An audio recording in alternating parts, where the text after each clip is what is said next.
So if you saw my last video, you know that I'm kind of doubling up on some of the games that I've been playing because I gotta get through the rest of the series before the end of the year, and I really gotta do my wrap-up video on the top 5 games of UFO 50 for me, and then an entire tier list of every single game from the UFO 50. So I gotta make good on those promises before the end of the year. So I got 2 more that I played recently, and the first game is called Combatants or Combatants because you are playing as actual ants, and the premise of this is really interesting. It is a 1-2 player strategy game, and essentially you take the place of blue ants and you are trying to fend off red ants, which are always more powerful than you, stronger than you, and will take you out pretty quickly if you don't strategize. So that's where the actual strategy part comes in. And so you are placed in basically different scenarios and where you're having to defend your queen, or to take out a group of enemies pretty quickly, or you're being ambushed, or you have to just make sure your numbers are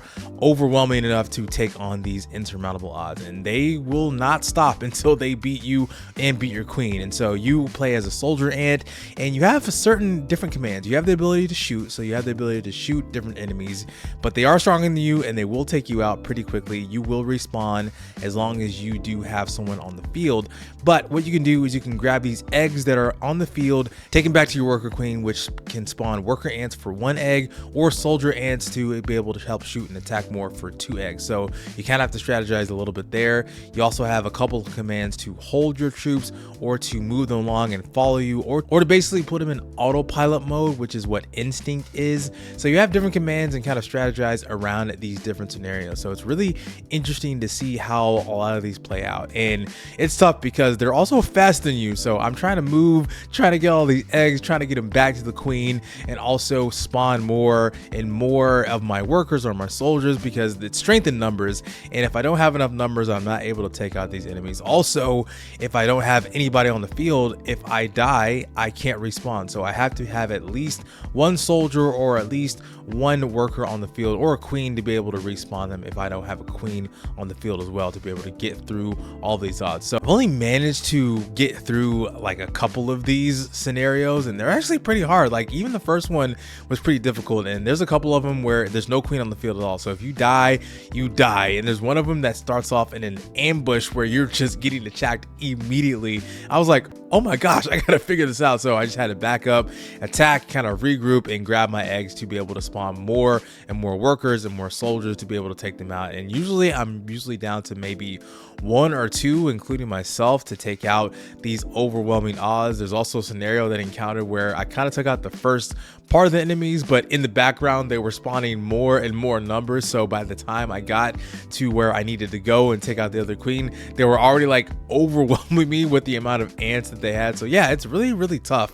You do have the ability to surrender as well if you want to just restart and retry, because you will surrender and you kind of retry the mission. But if you already feel like you're going to lose, you can kind of just wave the white flag, throw it up there, and be like, hey, I gotta regroup, I gotta do this again. So yeah, really interesting premise. So it's a really tough game, this game Combatants, but I don't really know if I was feeling it as much as I thought I was. I don't know if this was a game I would come back and play again. I don't know if I would play this or spend a whole lot of time on this, and so it didn't really get a favorite for me. So I didn't really get it. I understood it. I can see there can be fun in there, but overall, I didn't really feel like this was a game for me. I'm not a stranger to strategy games, but I think the premise of this particular strategy game just didn't really hit me as well as I thought it would be. But hey, this one was interesting. It just didn't hold my attention for that long. The next game up was another strategy game by the name of Quibble Race, which is actually a 1-2-3 player strategy game. So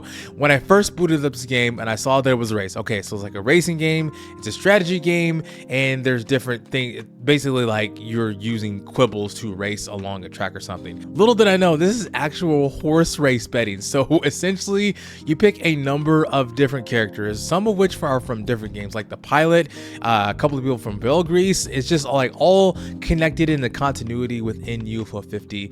And so you get to pick different characters, and then essentially what you do is you place bets on the quibbles, which are essentially the horses. So you get a menu that pops up and you can place a number amount of bets. You have a certain amount of money, and you have the 3 quibbles that are there, and you can bet on any single one of them. You can also change the different stats. You can get tips. You can affect the outcomes because each Quibble has a certain amount of odds, maybe like 2-to-1 odds, 1-to-1 odds, 8-to-1 odds, and that will also affect your winnings and also shows you how many races they had won so far. So you kind of have to go based off their odd percentages. Like if you want to get more money, maybe go with someone who has higher odds, or go with a Quibble that has been more consistent in their winnings. So yeah, really, that's part of the strategy there as well. And so you can choose up to 10 rounds as well. And so you can affect the outcomes, but you have to be aware that the other characters and your opponents will also affect the outcomes as well. So how you can affect the outcomes is you can basically maybe boost one of the Quibbles, or you can cripple them, or you can maybe slow them down, or have trash show up on the track on race day to maybe have them slip, make them more clumsy. And so you can affect that as well. You can also sponsor a Quibble. What's interesting about that is once that Quibble wins, the one that you sponsored, you not only get your own earnings, you also get anybody else who has bet on that Quibble. So you get extra sponsorship earnings. So it's like double the earnings. So that was really interesting as well. Once you do all that, you set it up and you're literally off to the races and you watch the Quibbles run. And so I kind of understand people who do horse race betting and kind of see the tension, especially when you're actually putting up money and you want to see the one that you bet on win. You kind of see them stumble, you see them fall, you see them trip over that. You actually have some information before the race starts that, hey, this one is kind of slow, or this one isn't moving as well. This one's kind of boosted a little bit, and you kind of see them affect the outcomes. One of them got confused. You can see them kind of run all over the track. You can also see one trip, and maybe one of them will die in the middle of the race. They'll trip over a number of times, and one of them maybe is maybe too clumsy and trip over more. And maybe one of them will trip at the finish line, and then one of them will pass it as the other one is tripping. So yeah, really interesting to see the outcomes of how this race plays out based on what you've done and based on what the other characters have done as well. So yeah, once that happens, you collect your earnings or you lose, and then you go back and you do it all over again to figure out how to get the best odds and how to get the best money. And so this one was really fun. I had a lot of fun with this. I can really see the interesting intensity and adrenaline that happens when you actually do this kind of stuff. Not that I endorse gambling. I do not endorse gambling. I don't endorse horse best rating. If that's something that you do, hey, kudos to you, but that is not something that I do personally. But I can see the tension and adrenaline from people who actually do this, and this is why people lose a lot of money in sports like these, because there's a lot of emotion tied into all that and how you can affect the outcome. So I actually won the game. I beat the game the first time I ever did it, so that was really fun. So I actually did beat the game. I got the gold cartridge. Whenever you exit the game, it shows that you beat the game. So yeah, I did beat the game essentially on my first try. I actually didn't really expect that because I had sponsored a Quibble, and then I won the last race, and then I also got sponsorship money from that, and it also tallies up all your earnings and losses at the very end to see who actually won based on how many rounds you did. So yeah, that's a lot of fun. It's a fun game. This one does earn a favorite for me because of how interesting and how intense the racing was in all the Quibble races. So yeah, I enjoyed the heck out of Quibble race. So yeah, that was fun. So yeah, didn't enjoy Combatants as much, but I really did enjoy Quibble race. That's definitely one that I would go back to again. I actually did go back to it after I won. I was like, maybe I can see how far I can get. Maybe I can affect the outcomes this way. Maybe I can do more rounds, but I actually wound up losing a ton of money in the second time around that I played it. But yeah, really fun game. I would definitely play this one again as opposed to Combatants. Let me know in the comments if you played either one of these two strategy games to let me know how your feelings about it. Did you like Combatants more? Are there any more strategies that you figured out in the game of Combatants, or did you win Quibble race? Did you figure out how those work? Did you get more deep into the mechanics of Quibble race? So let me know in the comments. I would love to have that conversation below. But hey, I'm almost done with UFO 50 as a whole. I got 3 more games to play, and those will come up here shortly, and then one more game, and I'm going to choose my favorite from this entire row, which I've already chosen a ton of favorites, so I have to figure that out,